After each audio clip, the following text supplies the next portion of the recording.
Hello and welcome to this week's vlog. A right little mixture for you today. Enjoy and don't forget, subscribe.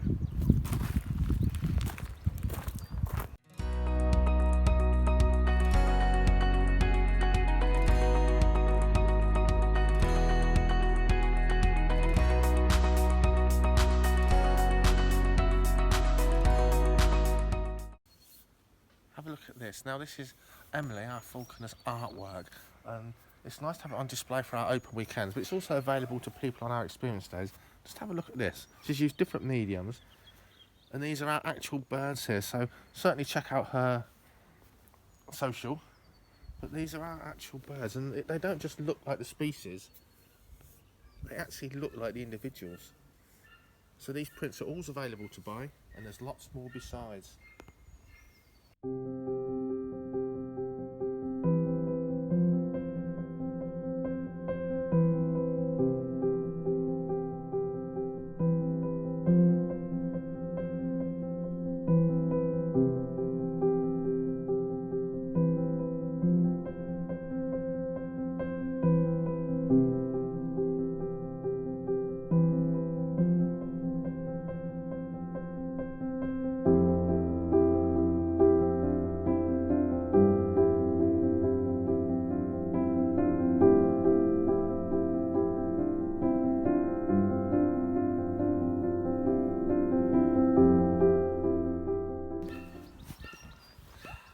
So it's our second weekend of opening here at Icarus Falconry Holdenby House Gardens. Have a look at this. Come now, you don't need to go to Japan to see the famous blossom trees. Come here, come here. It is magnificent. The Blossom Avenue is stunning. And you're probably going to have tomorrow, get your tickets online on the Holdenby House website. Maybe next weekend, after that, I don't know. This stuff is stunning, and what makes it special is it's only beautiful for a tiny window of time. Come into the avenue, have a sit on our raised pond, get some photos for the album. Come and see us tomorrow, Sunday, or next weekend, or any weekend throughout the summer and autumn. We look forward to seeing you here. If you've seen this vlog, when you come in, say hi, I saw your vlog. And in the meantime, don't forget, subscribe.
Ready then? So we've got a new axolotl for the pond. Thanks to our friend Hayden. He's having to move and he can't take his axolotl with him. So let him go.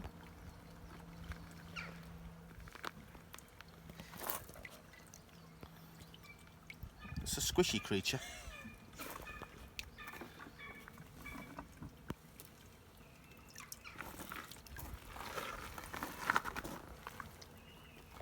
Right now, filming for Anglia TV. Wurzel's going to get 5 seconds of fame if he behaves himself. This is Wurzel, the American bald eagle. About conservation through education, and we employ things, birds from vultures to owls to hawks to kites to eagles to carry out that educational programme in a fun way. Okay, well, let's hope we have a bit of fun now. We're going to try and fly Wurzel, so off you go, Dave, at your own pace.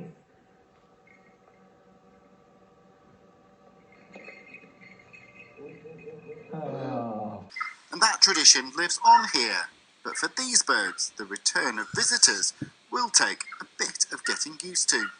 We've talked a little bit on TV about social anxiety. People are getting this social anxiety now. They've been cooped up and they're not used to doing the same social things. Some of our birds are definitely like that.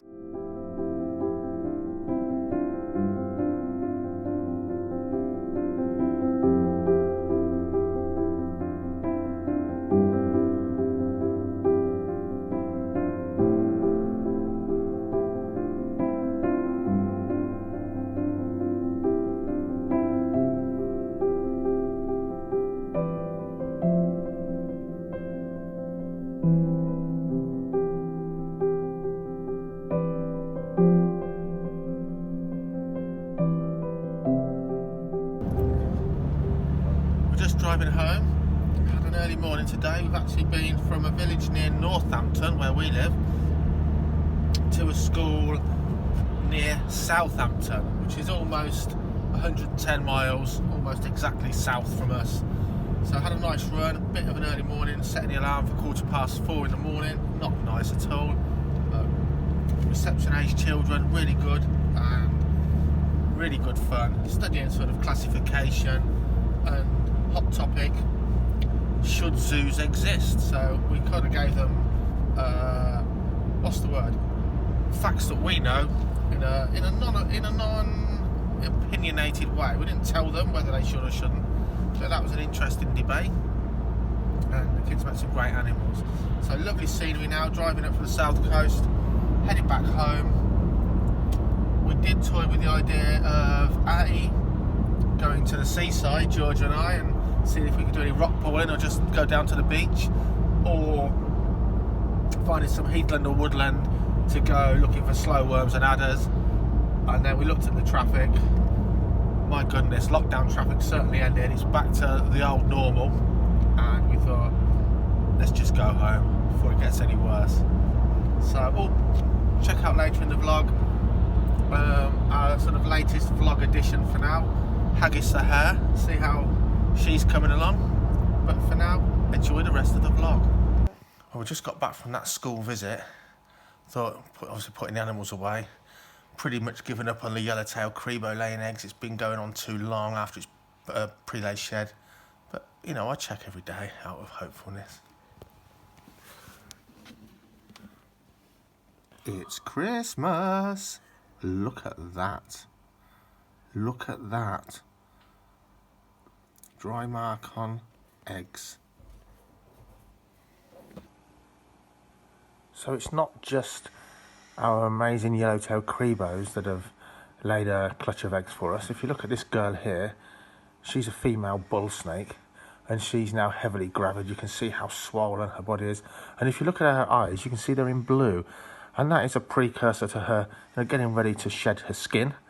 And that'll take a few days from now, and then when she's shed her skin, variable, but in a couple of weeks, she'll then lay her eggs. So those that don't know snakes, it's called the pre-lay shed, and that kind of signals to us that any time after that, we're likely to find a clutch of eggs. And absolutely made up if these have fertile eggs, because we really want to see some baby bull snakes. They're just not as popular as they once were here in the UK, and I think we all need to change that, anyone that breeds them. What a stunning snake she is. A lot nicer when she sloughs. Just when I thought the local robin, who has discovered he can fit through here and steal the mealworms, must have eaten the common lizards, one's finally out basking. I actually thought the slow worms were probably eating them, but it's lovely to see one outside enjoying the rays. Beautiful. I think it's fair to say an Aplomado falcon is one of the more splendid looking of the birds of prey when it comes to exquisite beauty and even colour. Absolutely gorgeous. This is our male, Manny, and Emily's out flying his sister, Maya, as we speak. But what a magnificent small species of raptor that is. What are you doing around here, Kyle? I have turned over some ground around the sort of nature pond and sown some wildflower mix, some woodland shade mix. About 10,000 flowers and lots of bee friendly and butterfly friendly flowers should come up, if not this year, next year, and just add to the sort of natural habitat around here. Well, I must admit, this lot here came from seeds from Keith Mortimer, Emily's dad, and some foxgloves for our good friend as well. So, although there's lots of nettles and buttercups in there, I've got to say, you're right, because although it's dry and they struggled, there's loads of red campion here. Quite a lot of these forget-me-nots. I don't know what else there is, but there is quite a bit in there. I do need to thin the nettles out a little bit, but it does work, doesn't it? Even if it struggles. We do keep getting these drought springs, don't we? Which kind of... I can't be watering it every day, you know. Nettles are good, but not everyone likes them. No, that's and true. They're not as pretty as some of like the forget-me-not there, variety of forget-me-not. Really good for butterflies and bees, and it looks nice as well. Yeah, I'll keep some nettles for the caterpillars. Oh well. Unfortunately though, you've got Spanish bluebell. No scent. No scent.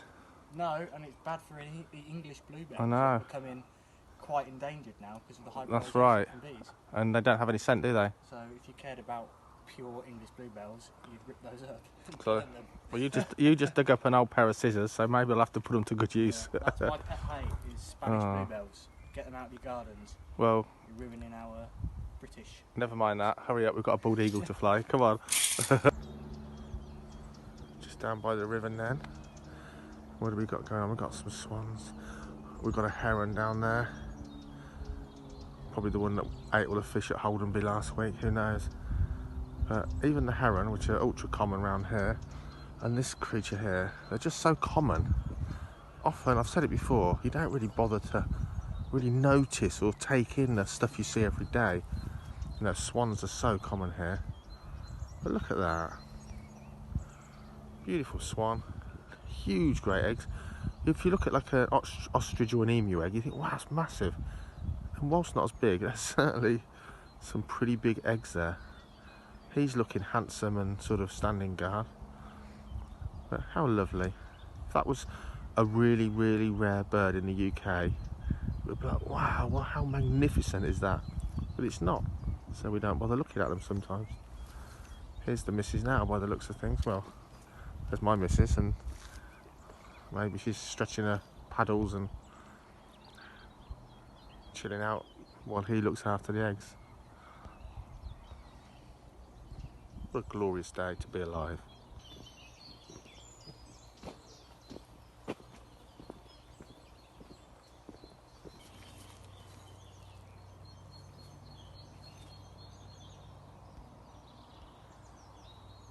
Many moons ago, I spent every weekend fishing this lake for large pike. Beautiful, all gin clear water.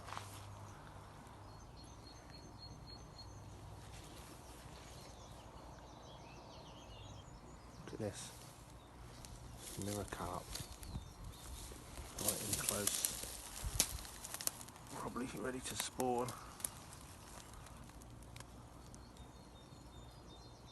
A few pounds in weight. And then get wet feet now. Look at that, shows how clear the water is. Look how clear it is.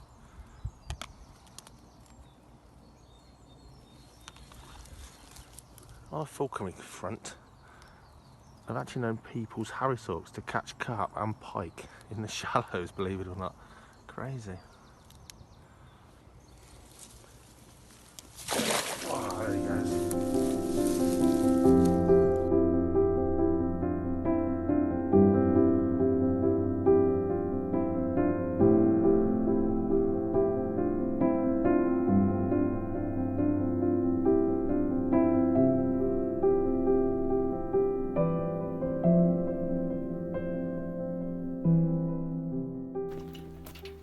Thanks for watching.